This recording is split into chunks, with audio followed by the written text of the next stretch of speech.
My name is Vincent. I've always believed that trust is the foundation of love. Without it, love is just an illusion, something pretty but hollow. That belief became painfully real for me.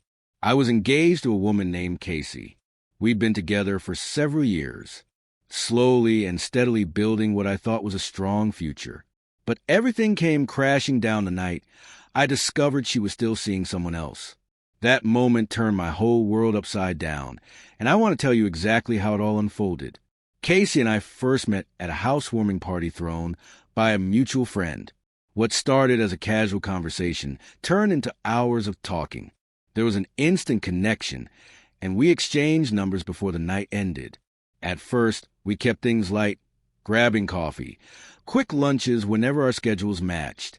But it didn't stay casual for long. Those short meetups turned into dinners, weekend plans, long late-night conversations. Eventually, we officially became a couple.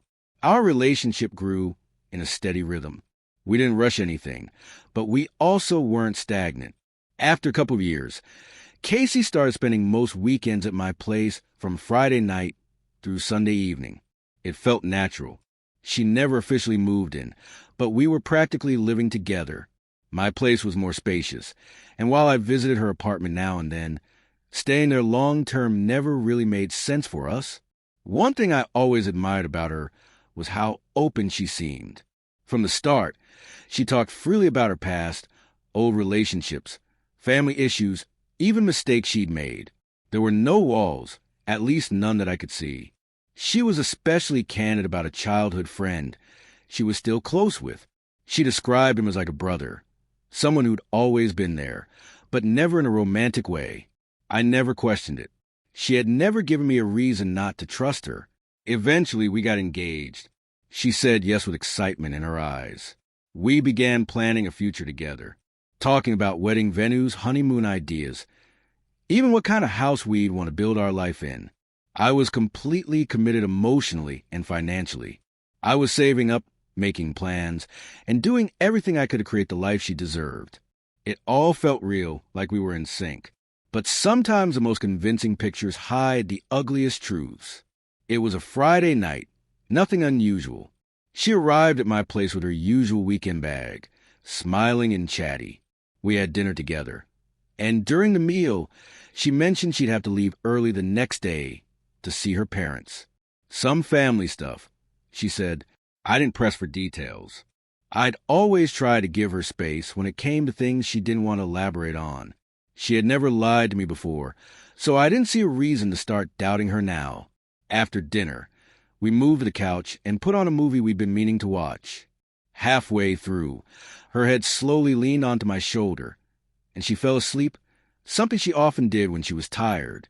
I wrapped an arm around her and let her rest while I watched the rest of the film. But during the movie, her phone kept lighting up with messages. No sounds, just a screen flashing now and then. I figured it was a group chat or something harmless. But once the credits rolled, I leaned forward to wake her and noticed the messages on her lock screen. They weren't the kind of messages a brother would send. I didn't even think before I entered her passcode. We'd shared passwords long ago as a symbol of mutual trust. I unlocked the phone, expecting nothing. But what I found shattered everything I believed. The messages were from that childhood friend. They weren't casual or innocent. They were full of flirtation, affection, and inside jokes I didn't understand. There were plans, specific arrangements for the next day. One message stood out. He wrote, "Can't wait to see you tomorrow." She had replied with a heart emoji and said, "I told him I'll be at my family's. We're good to go." That message had been sent just hours before while we were having dinner. I didn't wake her. I just sat there in silence, staring at her as she slept like nothing was wrong. My chest felt hollow, my mind racing. How long had this been going on? Had I been blind? I couldn't stop wondering. Was I not enough? Why lie to me just to see someone else? The next morning, she woke up and everything seemed normal. She kissed me on the cheek, went to the bathroom, brushed her teeth, came back into the room, and started packing her bag. As she moved around, she kept saying how much she'd miss me, how she wished the weekend were longer, and promised to leave work early next time so we could have more time together. I barely responded.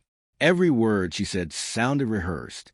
And maybe she'd practiced those lines before leaving for her secret plans. She paused at one point, looked at me and asked, "Are you okay?" I just shrugged and gave a half-hearted response. Something vague. She laughed, thinking I was just being moody, and teased, "You're already missing me?" She nudged me playfully, trying to lighten the mood. I forced a weak smile, but inside it felt like I was suffocating in the weight of what I wasn't saying. When she finally zipped up her bag and walked toward the door, I followed her just like always. It was routine. I'd open the door, she'd give me a kiss or a quick smile, and then she'd be on her way. But this time was different. As she stepped just past the doorway, I didn't give her the usual goodbye. I didn't say drive safe or text me when you get there. Instead, I looked straight into her eyes and said, "Good luck on your date." Her face changed instantly. It was like her brain was scrambling to figure out what emotion to settle on. She stammered, confused. "Wait, what are you talking about?" Her voice cracked, but I didn't let her continue. I held up my hand gently, just firm enough to say, "Stop. There's no need," I told her. Then I closed the door. And as I walked away from that door, something inside me shut too. The silence didn't last long. Almost immediately, I heard her knock, loud, frantic, like she was trying to reverse time, like she couldn't believe what had just happened and needed to undo it. The knocking turned into muffled sobs, and soon she was pleading through the door. Her voice cracked as she begged me to just listen. My phone buzzed once and again, and then it wouldn't stop. I didn't even have to check to know who it was. But I did anyway, just as I expected. The messages were pouring in one after the other. "Please open the door. Let me explain. It didn't mean anything. I'm not going anymore. I'll cut off anyone you want. Just open up." I sat there staring at my phone. The messages kept coming, but the words didn't make sense to me. She claimed it meant nothing.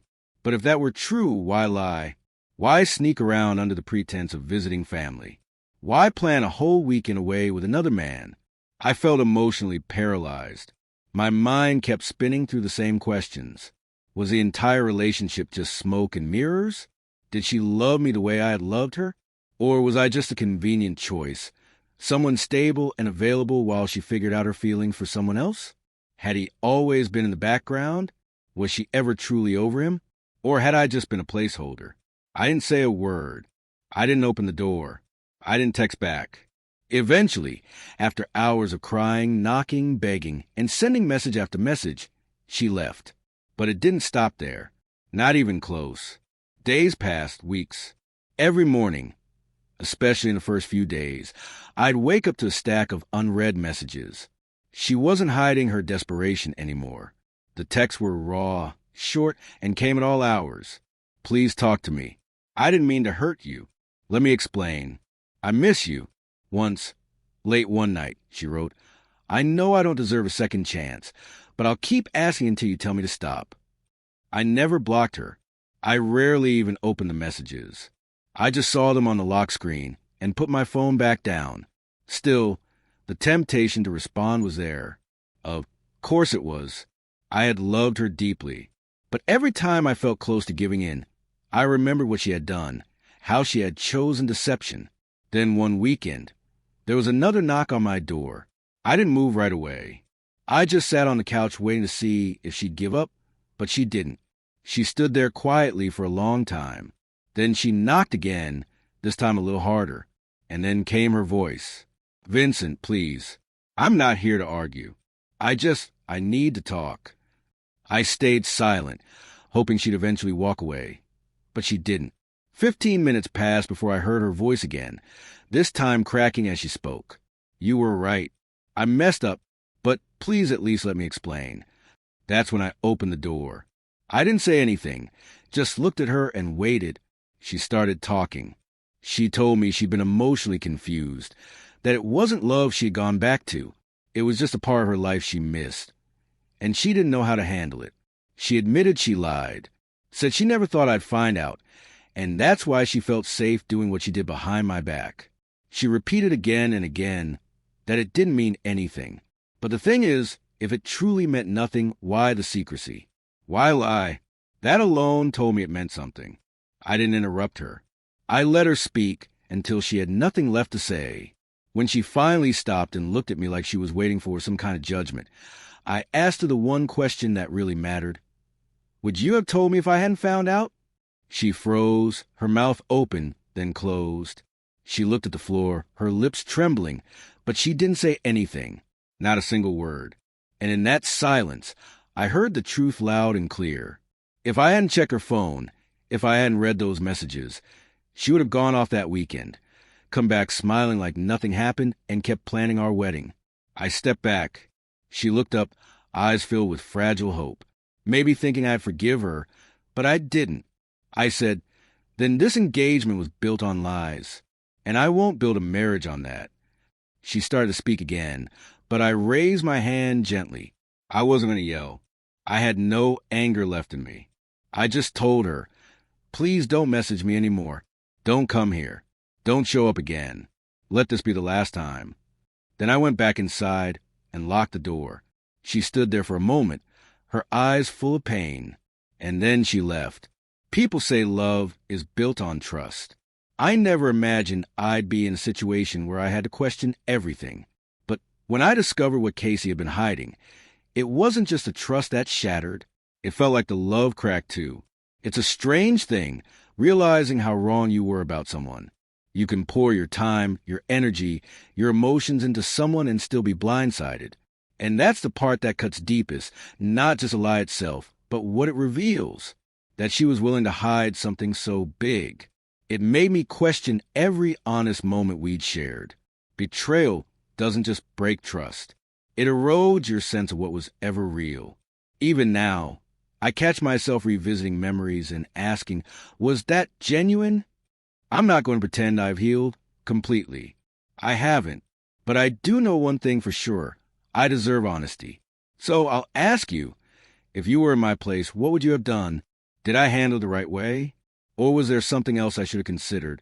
Let me know your thoughts, because someone out there might be living through something similar right now, and maybe your words could help them find clarity.